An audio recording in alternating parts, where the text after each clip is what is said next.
New Thought Media Network. We are a global broadcast network of positive music, media, and entertainment, inspiring humanity's evolution along the journey of enlightenment and creating a world of love, peace, empowerment, and prosperity for all. New Thought Media Network. Positively inspiring.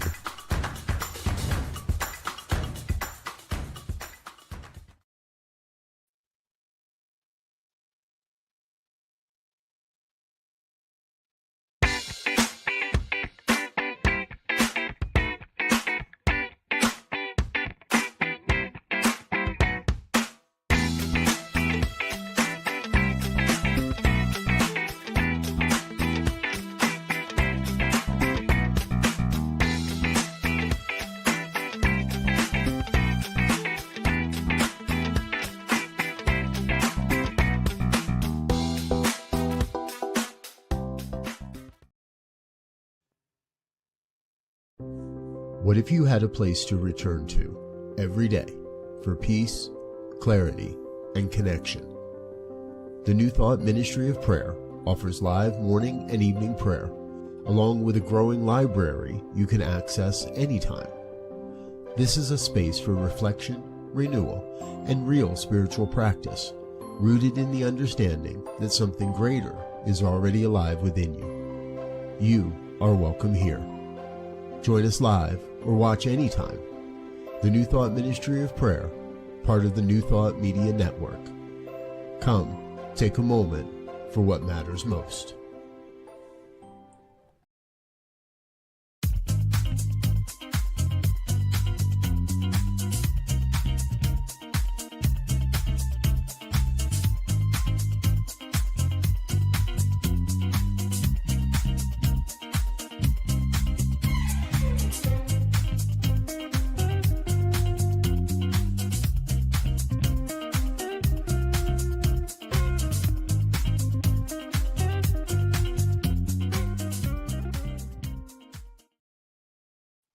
Hey everybody, welcome to the Inclusive Church. My name is Dr. Tracy Brown, and I am so delighted to spend some time with you today.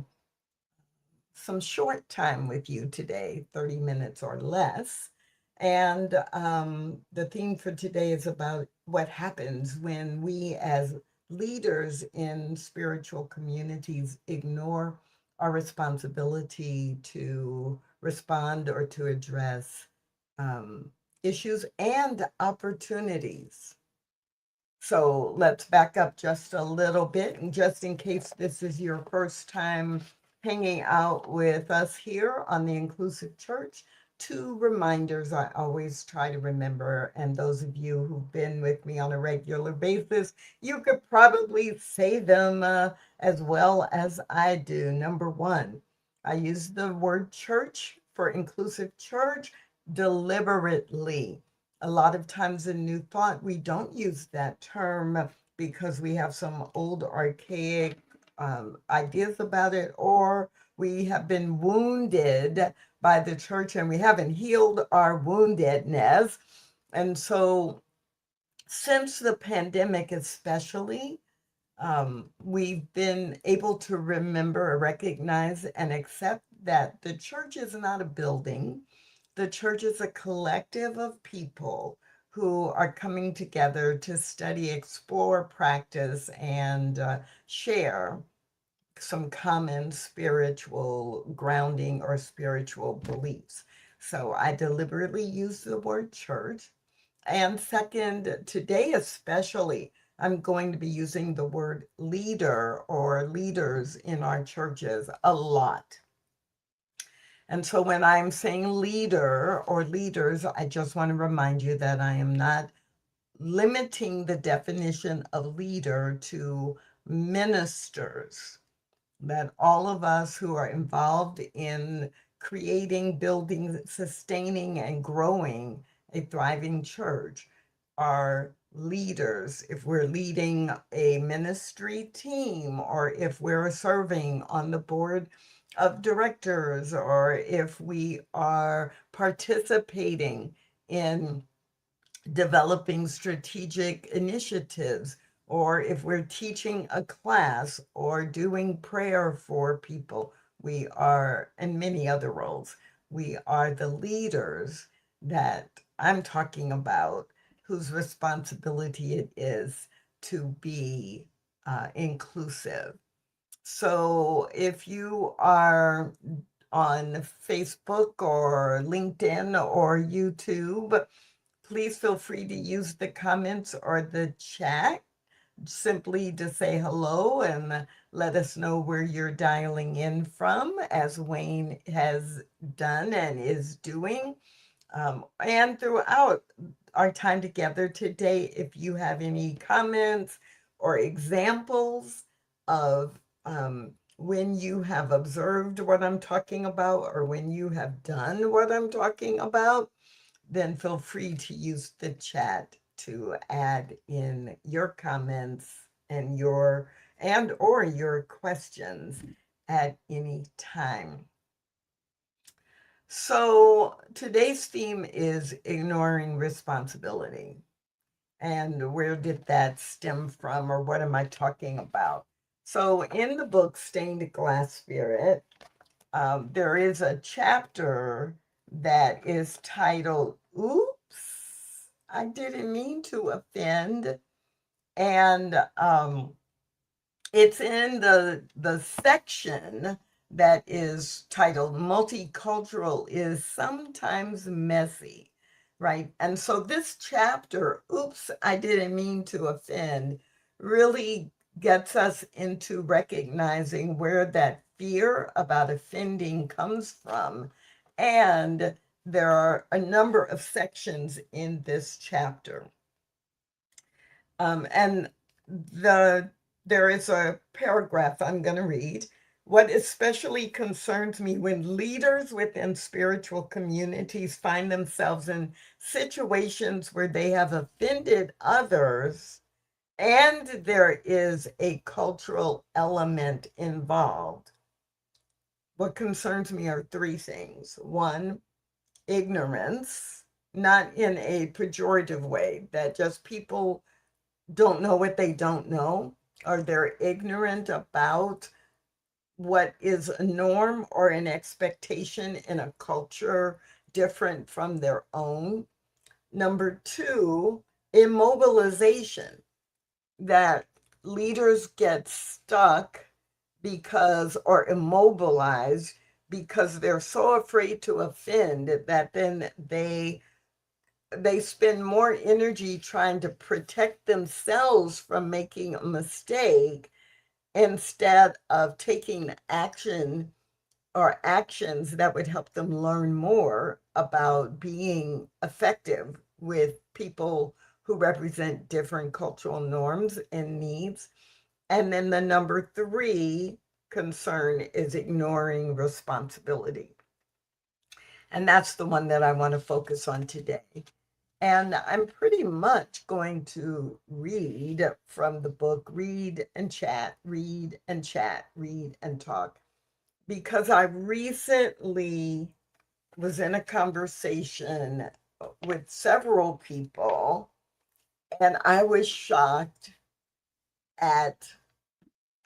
shocked that this group of leaders who have a lot of influence and a lot of responsibility in their church, yeah, they were ignoring their responsibility to model and to be examples for moving toward the goal and the intention. So, just in case you do have the book, on page 32 at the bottom, this subsection, Ignoring Responsibility, begins, and it reads like this. In New Thought spiritual circles, there is a big focus on personal responsibility for creating a life that works and a life you love. Yet I am shocked at how often spiritual leaders fail to take responsibility for comments they make or actions that they take that reflect insensitivity toward a group or ignorance of their impact on people from identity groups different from their own. I promise, and this is actually in the book, and it's also true right now. I promise I am not about to go on a rant here. I promise I am grounded right now in sharing this only to explain a pattern we all want to avoid. A very common phrase used in corporate training and in community organizing is this phrase: intent does not equal impact. Repeating, intent does not always equal impact. And that phrase basically reminds us that just because our intent was positive, it is less important than the negative impact that occurred. So we are also responsible for the impact. And as leaders, we need to be really paying attention to that. Going back to the book. When we are teaching spiritual principles, we often tell our students that spiritual law is always working, whether we are aware of it or not. Ignorance of the law does not keep it from working.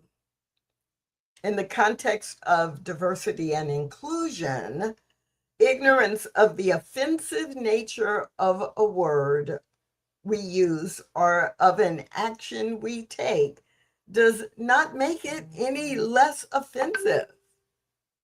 Whether something is offensive or not is based on the eye or the experience of the receiving person or group. Okay, end quote for now. So this idea of intent does not always equal impact is true, but it doesn't mean that you're it doesn't mean that you can defend yourself based on intent. What it means is that it is really important for you to respond to the impact and learn from it. And so, right, if you're going to respond to what the person or group experienced from what you said or did, you are taking responsibility for the impact. Now, I know that sometimes we push somebody's buttons and we didn't install the buttons they did. So I'm not saying that you don't hold people accountable for their own interpretation of things or their own story in their life and how they're bringing that forward. What I'm saying here is that if I am a leader, I'm going to be first listening for what did I do or say, and how was it received? How was it experienced by someone else? And I am going to be especially alert if the person is having a negative or confusing reaction to what I've said or done, and they are a member of an identity group that is very different from mine. For example, I recently facilitated a workshop, and the people in the workshop were from many different ethnic groups, a really wide age range, people from different parts of the, I was going to say of the country, but there were people from different countries participating in this workshop. So it wasn't even within one country. And so I explained something and and there were questions. It's not even so much that it wasn't well received. There was some confusion. And there was a part of me that was like, I explained it in a really basic way. It's really like the problem is your problem that you didn't understand it. So there was that human part of my brain and my ego that was a little irritated. But because I've been doing this work for so long, and because I did know that this group had a lot of different cultural identities happening within it, I asked questions and I could see where the misunderstanding was happening. And it was around an example that I used that didn't make sense outside of my experience. It made sense to a lot of people, but there were probably about, I don't know, maybe six or seven people that it was confusing to. I am the one responsible. And you might say, well, yeah, you were presenting, Tracy, you were facilitating, you're responsible. But all of us as leaders, if I am the leader of the hospitality team at my church, it's my responsibility to make sure that the understanding is there. It's not the team members' total responsibility to understand me, right? I have the information, or I have the policy, or I have the instructions, and it's my job to make sure they understand it and are able to behave in alignment with it. So if there is something that is based on gender or age, generation, that gets us more often than we realize, then it's our job to take responsibility to build a bridge for effective communication to occur. So, as I said, with generations, what was I doing? Oh, I remember the example, but I was trying to remember the context. So a few years ago, um, I was coordinating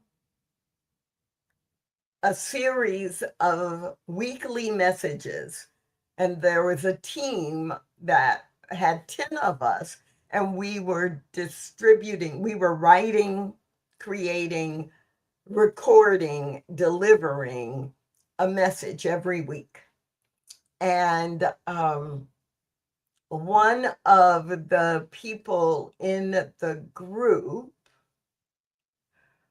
was and is still significantly younger than I am. And they used a phrase that, they were going to base their talk around. And I was like, I don't get it. I, I don't get it. What does that mean? What does that mean in general? And what does that mean in a spiritual context? And they explained what it meant, kind of, but they knew what it meant, right? It was something that their generation used, and they really kind of explained it using the same words. And so I didn't get it. I asked a question. I still didn't get it. And then I was like, okay, let me give you some examples of what I think it might mean. And you tell me if I'm on track or not.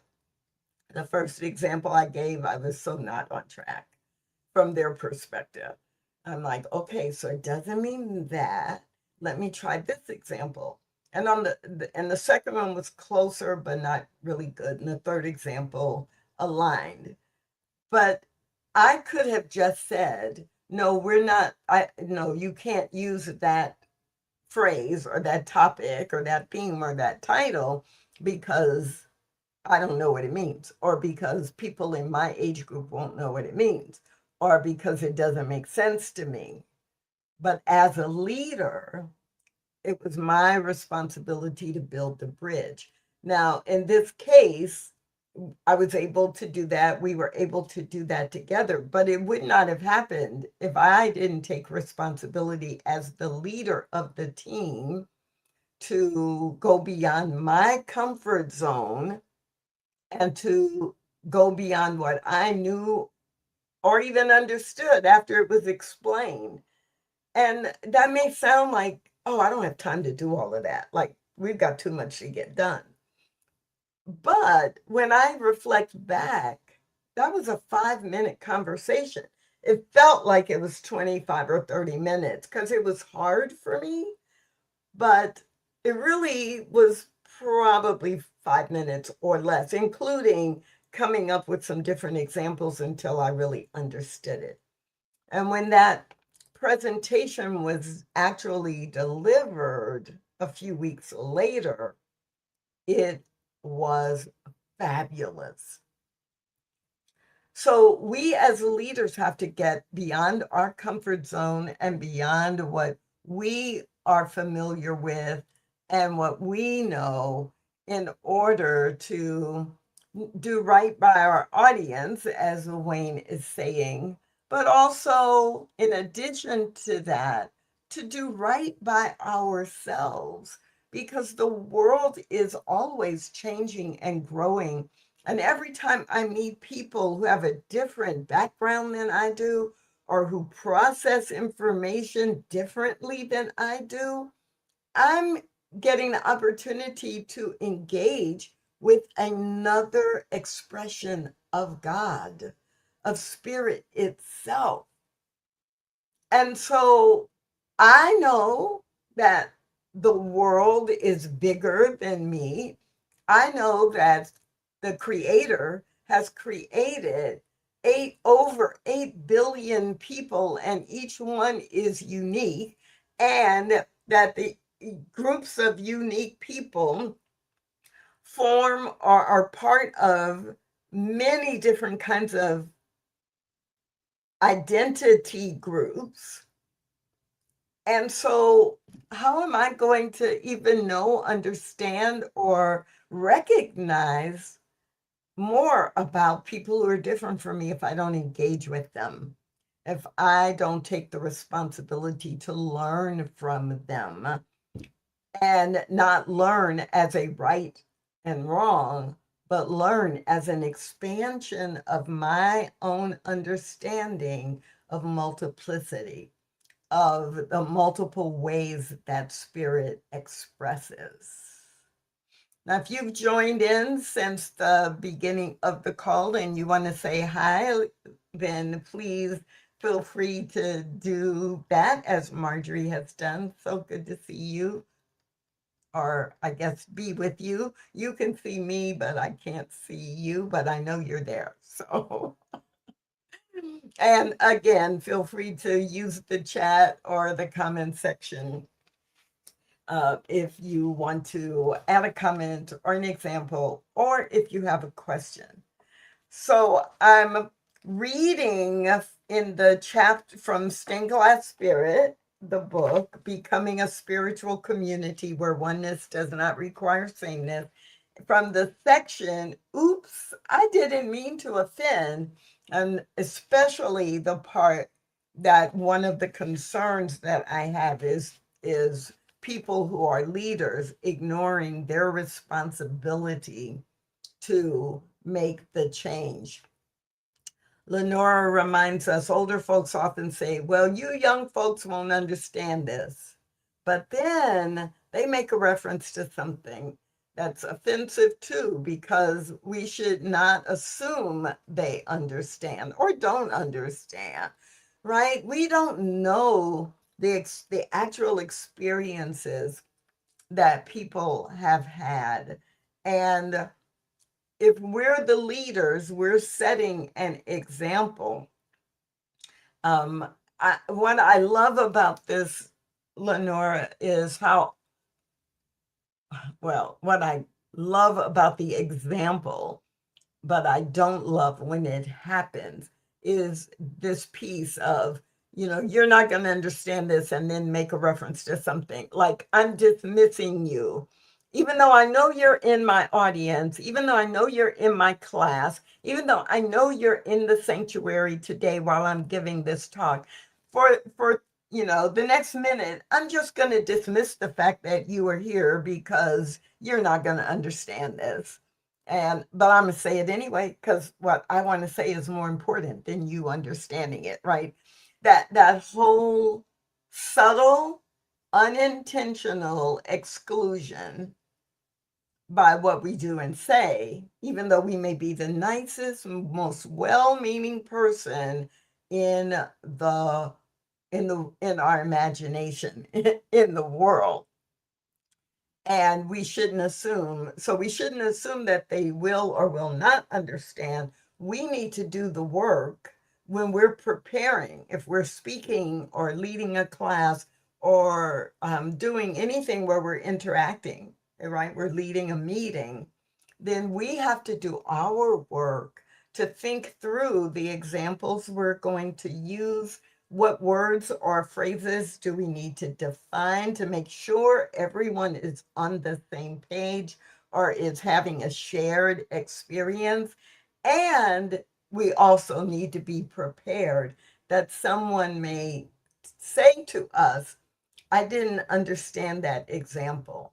But that's up to them, or it's up to us to make our most important points 2 or 3 different ways, because sometimes it's not age, sometimes it is learning or processing or communication style that will make us give a different image for the point that we're going to make. Even though we're saying it verbally, we're describing an image. And then for someone else, we might say, imagine you were writing this down, because we know we have people in our meeting who are kinesthetic, and who need the example or the picture of actually doing something. So age is a big place where we kind of mess up or miss, but it's not just age. And Marjorie adds this question: are leaders of an inclusive church responsible to engage with members who are coming from worldviews different from their own understanding in terms of a desire to welcome diversity? So I would I would tweak this a little bit. So the purpose of inclusion is to, right, make sure that you are including as many people as possible in experiencing the mission of your church, right? Whatever the teachings are that you are teaching, and whatever the religion or denomination or spiritual tenets are that are the mission of your church. So it is not about being a leader. An inclusive leader is not about saying everybody can believe and do everything they want, and we just want everybody who's different in any and every way. We welcome the diversity of human expression, but we have a mission. So if a church is committed to and is, well, let's use an easy example.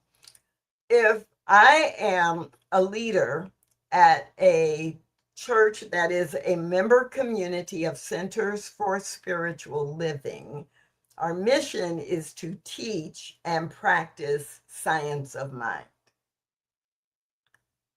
So people who have different worldviews and different experiences that are cultural, I do want to be able to teach science of mind to all people. That's not the same as saying, I am here to teach, accept, and promote philosophical or religious views that are not science of mind. So that's the easy example because, right, my home community is a CSL member community committed to teaching and practicing science of mind. But if my home community were a unity church, then I would be saying, in the context of what Myrtle and Ernest Fillmore established as the foundation, that my Unity Church is committed to teaching people to understand and practice unity principles. Now, we do that. I'm going to just add one more little piece. We do that in the context of, right, all in New Thought, we teach all paths lead to God, or in Science of Mind, we teach all paths lead to God. In New Thought, we honor and recognize that there are many different ways to get to the one spiritual truth, but that's not the same as saying that that is the responsibility to teach all of that. So what I love, Marjorie, about your wording is, are leaders responsible to engage with members who are coming from worldviews different from their own?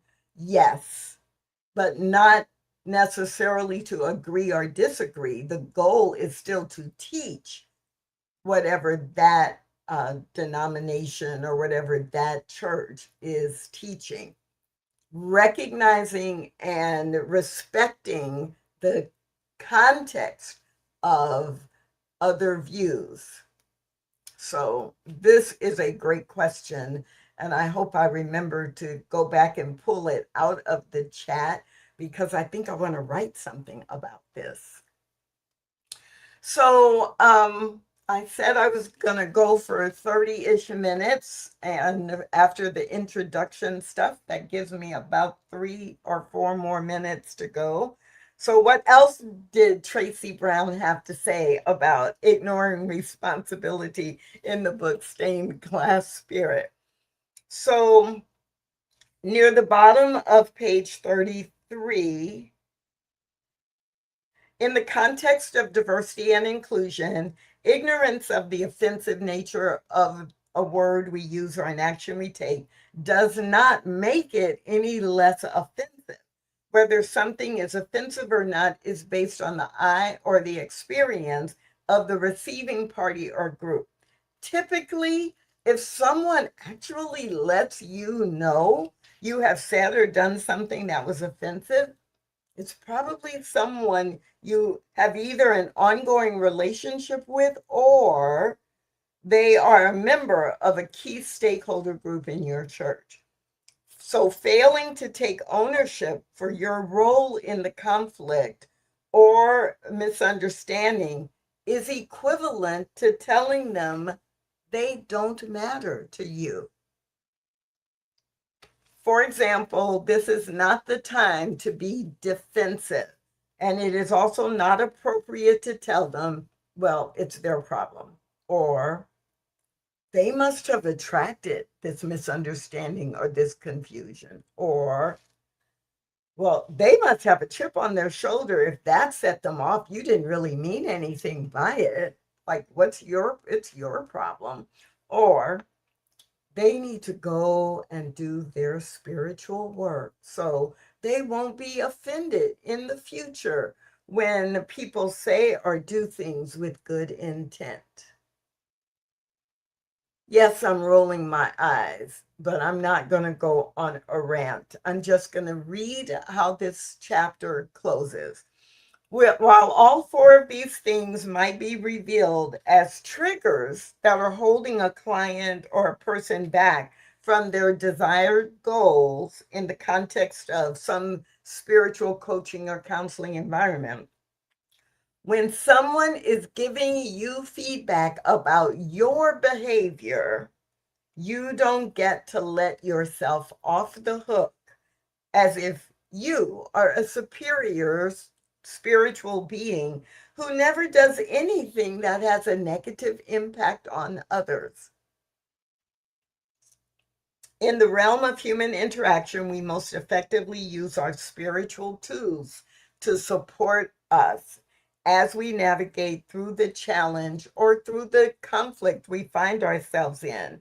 We don't use our spiritual tools to ignore our responsibility to learn, to lead, or to love.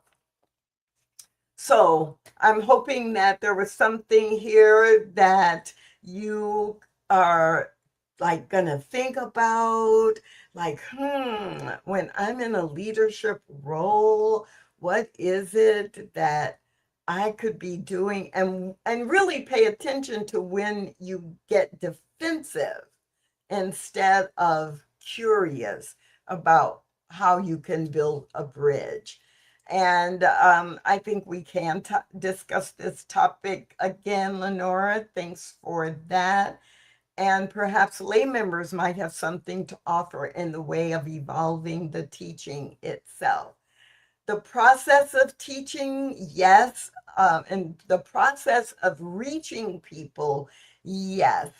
And Marjorie, you have heard me say this before.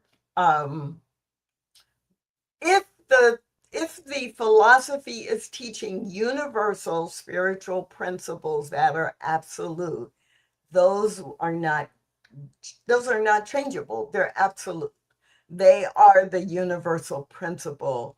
And as we apply that principle in today's world, the application of that principle is definitely going to require some changes because the world is different now than it was 3,000 years ago in Egypt or 500 years ago in the UK or 50 or 100 years ago in North America. So what we are doing is we are evolving the application, or we are evolving how we teach, but the teaching itself, meaning the principles, is not, there's nowhere for it to evolve. There's nowhere for it to evolve. It is universal, it is absolute. But how we engage with it, how we use it in the world we live in, absolutely is what we need to learn from each other and practice with each other. So, yes, Deanne, I'm so glad that you're with me today, and use it if it is helpful for you. And everybody else, use whatever is helpful for you. Think about how any of this applies to you.